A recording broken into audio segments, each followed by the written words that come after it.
책을 읽는 내내 현재 우리 사회와 매우 비슷하다는 느낌을 지울 수 없었는데요. 물론 60년대 프랑스 젊은이들은 선택을 한 것이고 현재의 우리 젊은이들은 선택을 당한 것이겠지만 그래도 결과는 마찬가지인 것 같습니다. 누구나 이름만 대면 알 수 있는 안정적인 직장과 자기 소유의 아파트, 아주 고가는 아니더라도 주인의 개성이 묻어나는 특별한 디자인의 자동차와 그에 어울리는 옷차림과 액세서리를 원하지만 그런 소망들이 구체화되면 될수록 현실은 딱 그만큼 초라해질 뿐이겠죠.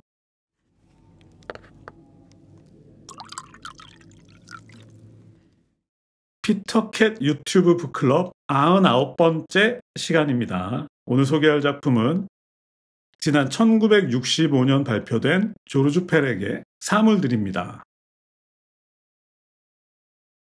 자, 저는 간혹 요즘 제 삶이 마치 사무엘 베케트의 고도를 기다리며 같다는 생각을 할 때가 있습니다.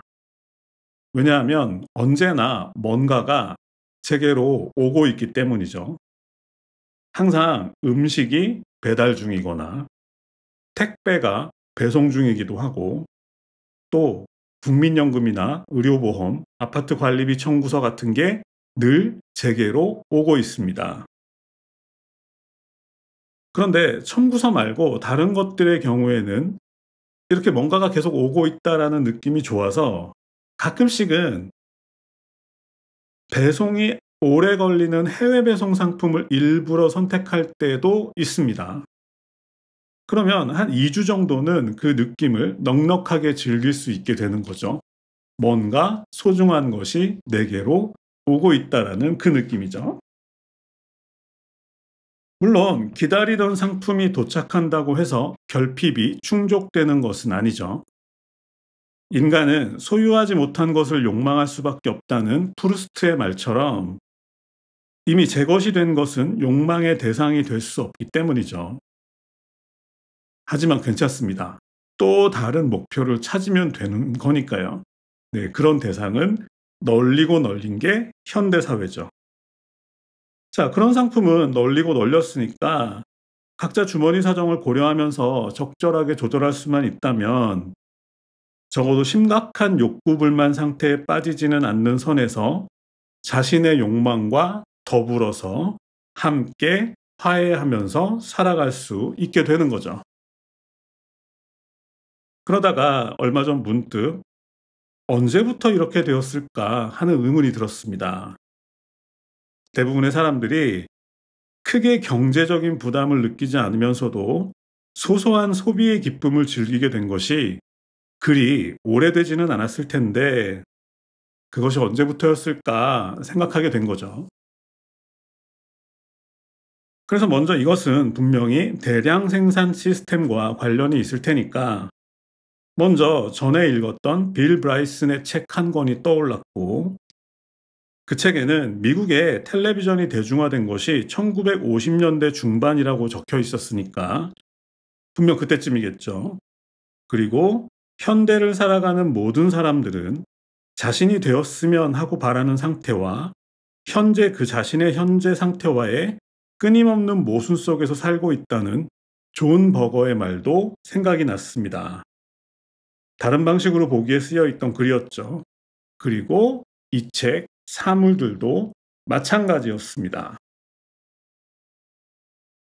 자, 조르주 페렉의 사물들은 1965년에 발표되었고 1961년의 프랑스를 배경으로 하고 있습니다. 앞서 말씀드린 빌 브라이슨의 책에서 미국의 텔레비전이 본격적으로 보급되기 시작한 것이 1950년대 중반이고 그때부터 텔레비전이나 오디오, 진공청소기, 냉장고, 세탁기 같은 것들이 함께 대중화되었다면 1961년의 프랑스라면 분명히 그 영향권에 있었겠죠. 그렇다면 만약 사물들을 그런 관점에서 읽을 수 있다면 우리가 언제부터 행복의 기준을 소비로 삼게 되었는지 분명히 알 수 있을 것 같았습니다. 게다가 제 기억에 이 책은 내가 소유한 것이 바로 나다 라는 선언뿐 아니라 20대는 어떻게 30대가 되는가, 그러니까 청춘은 어떻게 기성세대에 편입되는가 하는 내용도 다루고 있었기 때문에 다시 한번 꼼꼼히 읽어볼 만한 가치가 있었습니다.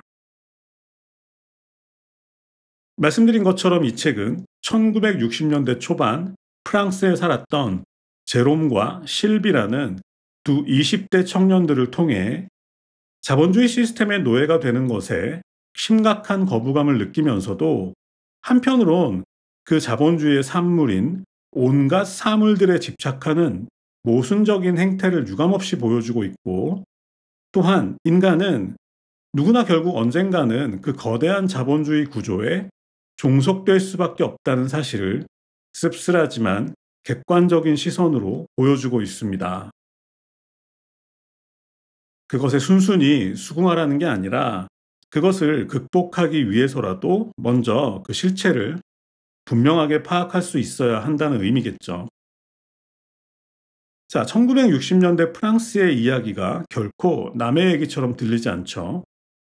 결국 이 책의 두 주인공을 통해 현재 우리의 모습을 관찰할 수 있다면 꼭 읽고 넘어가야 할 책이 아닌가 하는 생각이 들었습니다.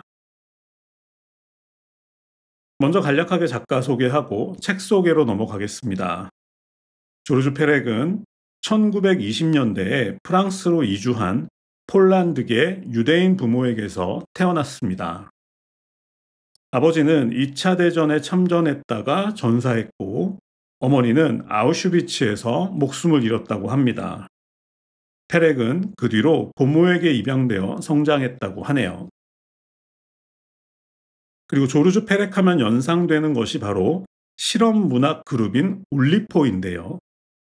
얼마 전 소개한 적 있는 이탈리 칼비노도 이 그룹에 속했는데, 이 울리포는 당시 유행하던 형식의 파괴가 아니라 오히려 형식에 강한 제약을 줌으로써 작가의 예술적 상상력이 극대화될 수 있다고 주장했습니다. 개인적으로는 1920년대 제임스 조이스에 의해 시작된 형식의 파괴가 1960년대 다시 형식의 제약으로 회귀했다는 점이 흥미로운데, 새로운 해결책을 찾아서 동분서주하는 작가들의 모습에서 뭔가 예술의 영원한 역동성 같은 게 느껴지는 것 같습니다. 그럼 본격적인 책 소개를 시작하도록 하겠습니다. 시간의 흐름에 관한 이야기니까 가만히 흐름을 따라서 천천히 들어주셔도 될 것 같습니다.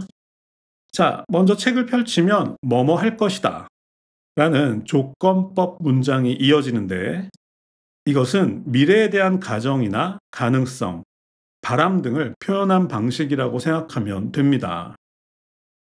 그러니까 이 책 1장에서 길게 이어지는 조건법 문장들은 현재가 그렇다는 게 아니라 누군가 그런 장면을 꿈꾸고 있다고 생각하면 되겠죠. 그렇게 누군가가 꿈꾸는 장면은 이런 것입니다. 자, 눈을 감고 한번 함께 상상해 보시죠.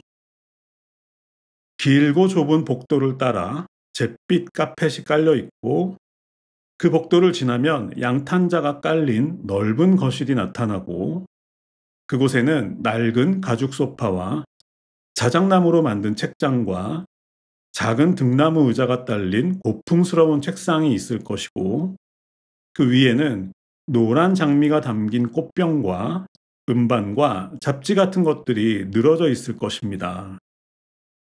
그리고 침실에는 스코틀랜드 양모 담요가 깔린 널찍한 영국식 침대가 있을 것이고, 그리고 그 집으로 아침마다 일하는 사람이 방문할 것이고, 보름마다 포도주와 올리브유, 설탕이 배달될 것입니다.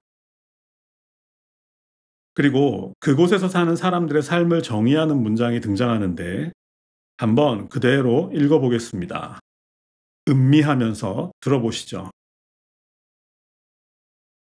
책으로 둘러싸인 벽들 사이에서 오로지 그들만을 위해서 만들어진 것은 아닌가 하는 착각이 들 정도로 완벽하게 조화를 이룬 사물들에 둘러싸여 멋지고 단순하며 감미롭게 빛나는 사물들 사이에서 삶이 언제까지나 조화롭게 흘러가리라 생각할 것이다.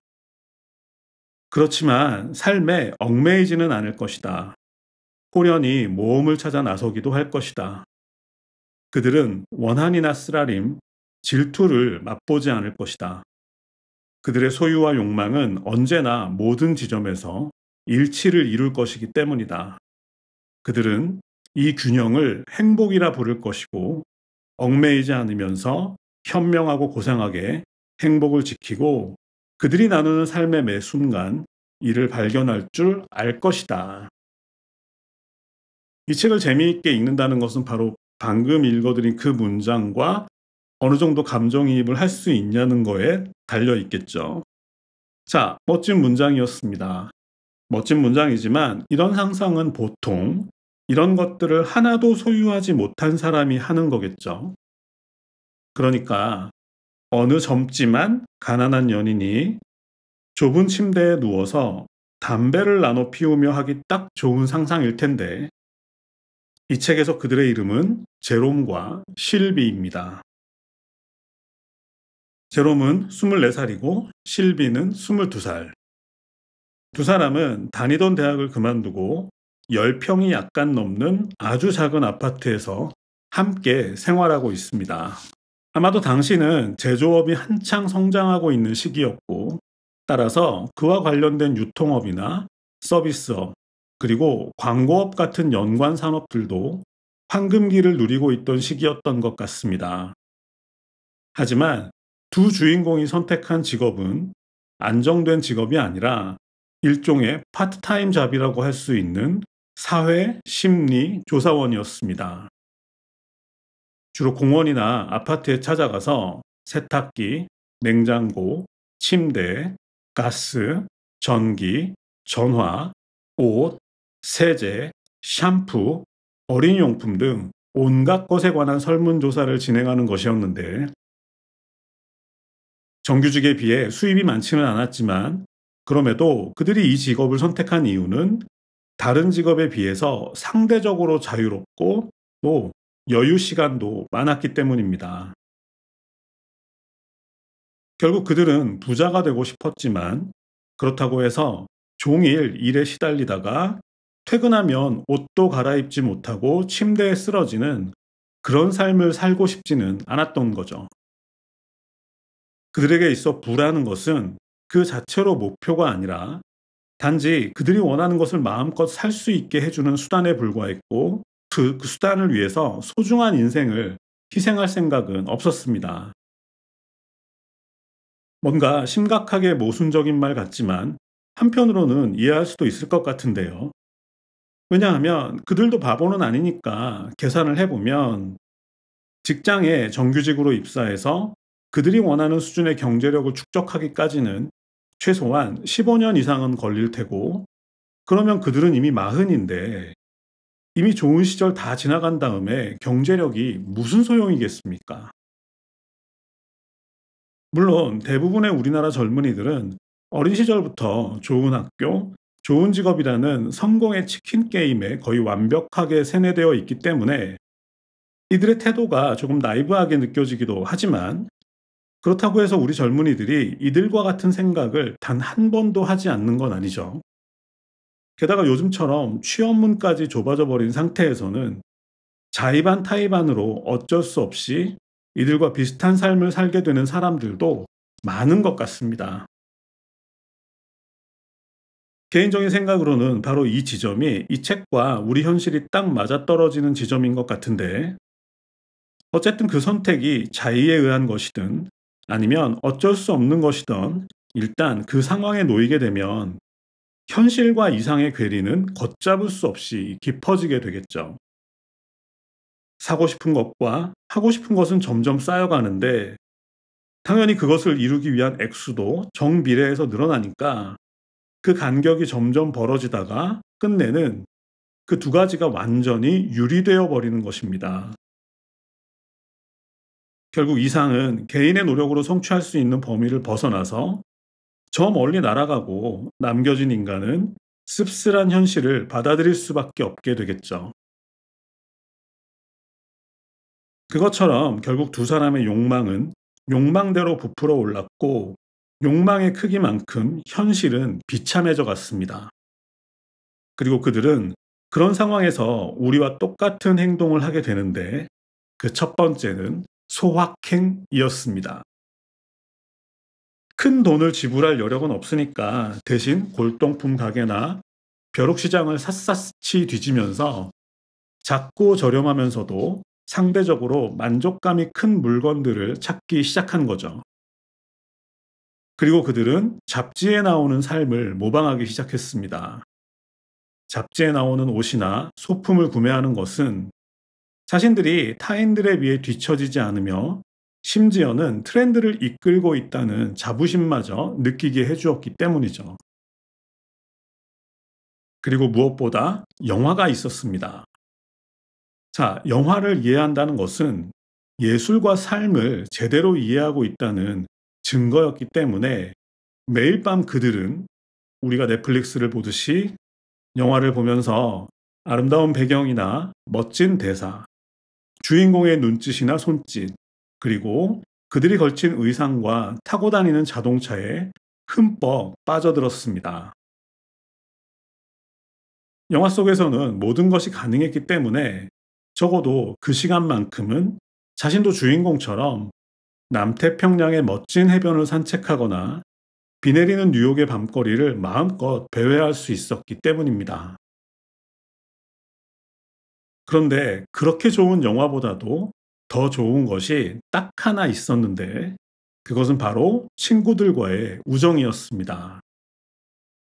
우정이란 결국 생각이나 경제적 환경이 비슷한 사람들 사이에서 생기는 감정이었기 때문에 친구들과 함께라면 허황된 미래의 꿈도 마음껏 나눌 수 있었고 잘 알지는 못하지만 정치나 사회에 대한 비판도 밤새워 할 수 있는 데다가 게다가 마지막 남은 담배 한 개피를 나눠 피울 수 있는 소중한 친구가 있다는 심리적 안정감도 맛볼 수 있었습니다. 하지만 역시 서른이 가까워질수록 알 수 없는 불안감 또한 깊어졌습니다. 결국은 선택을 해야 할 텐데요. 당분간은 이런 임시고용 상태를 유지할 수도 있겠지만 그것은 언제든 발생할 수 있는 실직의 위험을 안고 있었고 그렇다고 정규직이 되기에는 자유로운 삶에 대한 갈망 또한 강렬했기 때문입니다. 결국 그들은 이도저도 아닌 상태에 갇혀버렸고 자신들이 당연히 누려야 할 것을 누리지 못한다는 사실에 대한 불만들만 쌓여갔습니다. 그리고 결국 그것은 잦은 말다툼으로 이어졌습니다. 특히 돈이 부족할 때면 신경이 매우 날카로워졌는데 그럴 때면 각자가 궁색함과 옹졸함, 얄팍한 기분에 빠져서 상대를 원망하고 공격하고 또 없는 사람 취급하기 일쑤였죠. 결국 애정도 돈이 있어야 가능한 것이었습니다. 그때 마침 프랑스에는 알제리와의 전쟁이 발발합니다. 제가 이 일화를 옮기는 이유는 우리나라 사람들이 정치적 이슈를 활용하는 것과 유사하다고 생각해서인데 어쨌든 전쟁이 발발하자 제롬과 몇몇 친구들은 비싼 돈을 주고 위조 증명서를 사서 일단 징집을 피한 다음에 그리고 함께 전쟁에 대한 길고 긴 갑론을박에 빠져들었습니다. 애초부터 참전할 의지나 용기도 없었지만 다만 이 전쟁이라는 강렬한 이슈에 빠져드는 것을 통해 비참한 현실에서 도피할 수 있었고 게다가 전쟁은 그들의 불완전한 상태에 대해서도 좋은 변명이 되어주었습니다. 시국이 이런데 안정적인 일자리가 다 무슨 소용이냐 하는 것이었죠. 하지만 결국 전쟁은 끝났고 그리고 달라진 것은 아무것도 없었습니다. 나이만 몇 살 더 먹었을 뿐이었죠. 그리고 이제 그들의 우정에도 조금씩 금이 가기 시작하는데요. 언제까지나 노마드의 삶을 공유할 것처럼 보였던 친구들이 하나둘씩 차례로 안정된 직업과 탄탄한 자리, 보너스, 특별수당이라는 미끼에 항복하기 시작한 것이죠. 결국 오래지 않아 제롬과 실비 두 사람만 남게 되었습니다. 물론 그들이 돈을 경멸하는 것은 아니었습니다. 오히려 지나치게 좋아하는 것이 문제였는데, 그럼에도 그들이 친구들을 쉽사리 따라 나서지 못한 이유는 그들이 월급을 원하지 않아서가 아니라 지나치게 많이 원했기 때문입니다. 그들의 욕망에 부합하려면 최소한 백만장자는 되어야 했는데, 월급쟁이로 살면서 한 푼 두 푼 아끼는 걸로는 답이 없었기 때문이죠. 이제 그들은 진짜 선택의 순간에 접어들었습니다. 언제까지나 이렇게 살 수는 없다는 것은 분명해졌고, 그렇다고 해서 자신들까지 고개를 숙이고 싶지는 않은 상황에서 그들은 논리적으로는 전혀 납득이 되지는 않지만 현실에서는 빈번하게 일어나는 그런 선택을 하게 되는데, 그것은 바로 도피였습니다. 먼저 떠오른 것은 시골에 가는 것이었습니다. 시골에 작지만 아늑한 집을 구해서 아침이면 길고 긴 산책을 하고 저녁이면 벽난로에 장작을 잔뜩 집어넣고 안락의자에 앉아서 음악을 듣고 책을 읽는 삶은 너무나 그럴듯해 보였습니다. 게다가 주말이면 친구들이 찾아와서 함께 멋진 시간을 보낼 수도 있겠죠. 그러면 도시 생활에 찌든 친구들은 그들을 시샘하고 부러워하며 그들의 선택에 박수를 보낼 것이었습니다. 하지만 시골에서는 그들이 할 수 있는 일이 없었죠. 잘하면 초등학교 교사 자리 정도는 구할 수 있을지 모르겠지만 60년대 유럽의 젊은이들에게 교사는 그리 매력적인 자리는 아니었기 때문입니다. 결국은 낭만적인 시골 생활도 다 돈이었습니다.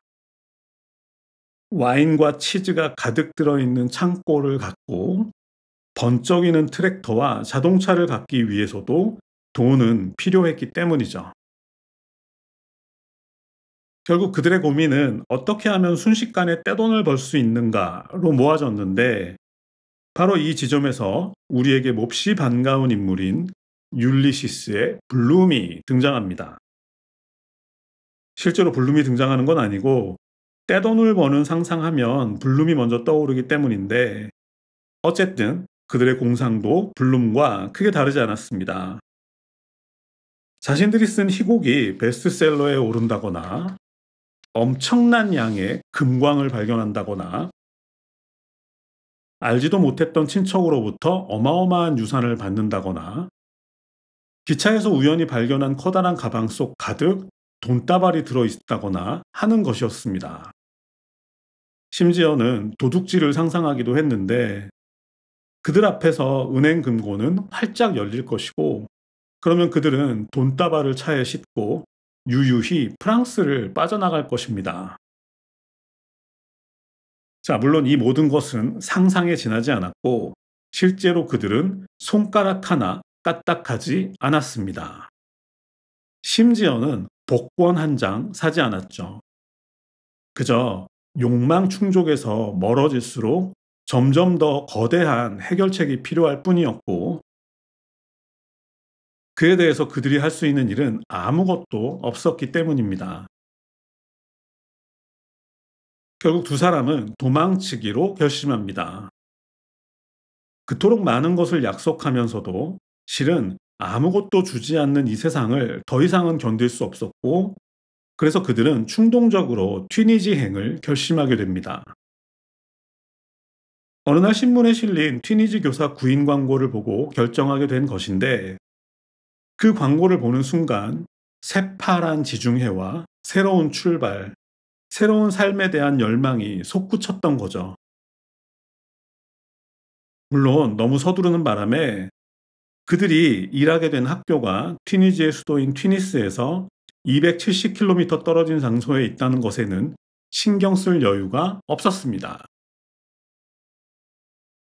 자, 알베르 까뮈의 페스트에도 등장하지만 그들이 머물게 된 장소를 한마디로 상징하는 것은 먼지 쌓인 야자나무들이라는 문장입니다.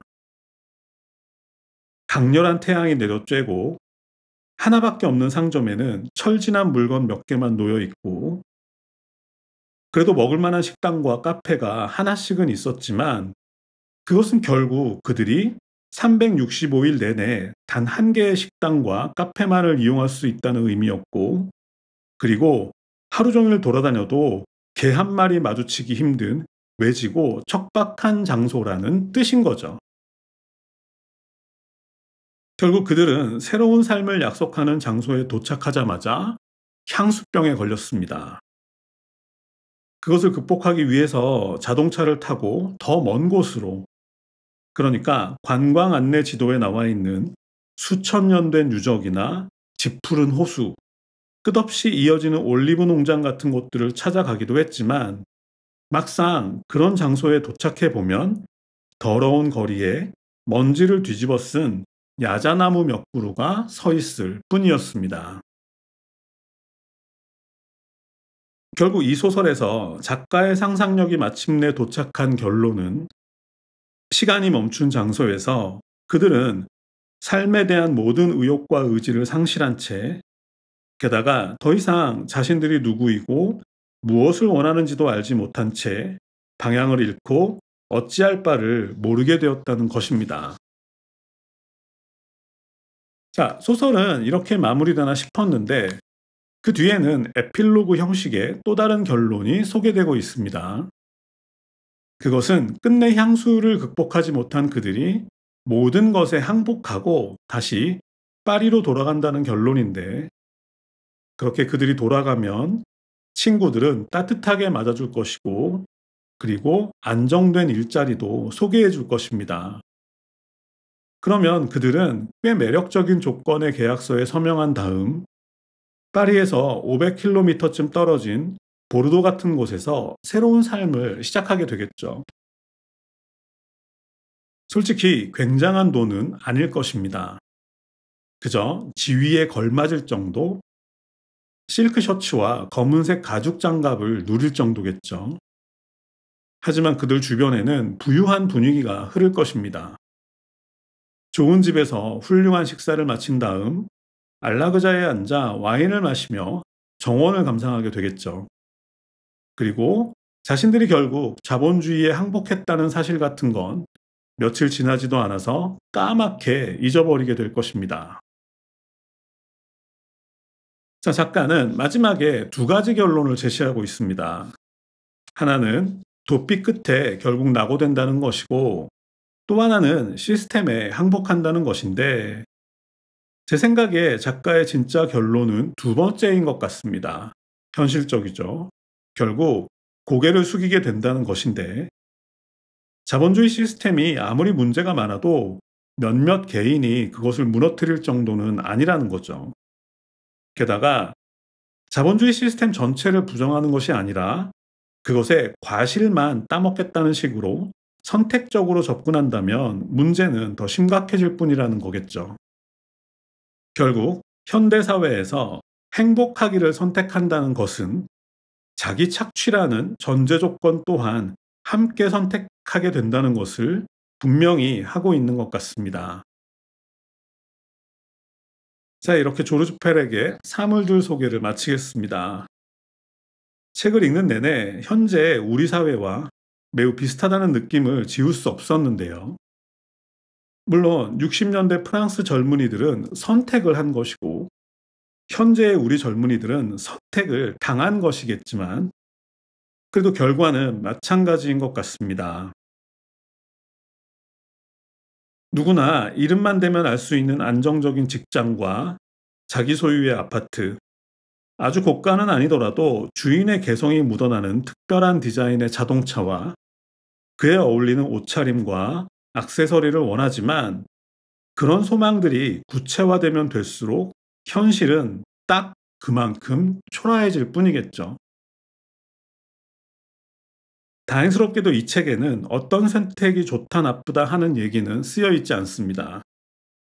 다만 우아하게 빛나는 아름다운 사물들을 소유한다는 것이 어떤 의미인지, 그것을 갖는다는 것은 무엇을 내주는 것을 전제로 하는 것인지, 그리고 그 모든 것을 무턱대고 소유할 수 없다면 내가 추구할 행복의 목표는 어떻게 수정되어야 하는지, 마지막으로 내가 갖고자 하는 것들을 모두 가진 것처럼 보이는 타인들에 대해서 나는 어떤 태도를 가져야 할지, 그런 다양한 문제들에 대해서 차분하게 생각해 볼 수 있는 시간이 될 것 같습니다. 주변의 20대와 30대들에게 슬쩍 권해보고 싶은 책이라는 생각이 들었는데요. 혹시 조르주 페렉의 사물들이라고 읽어봤니? 사물들이라고 아주 얇고 예쁜 책이 있는데 하고 말이죠. 자, 오늘은 여기서 마무리하겠습니다. 다음 주에 고 드리고 스토크로 넘어가겠습니다. 감사합니다.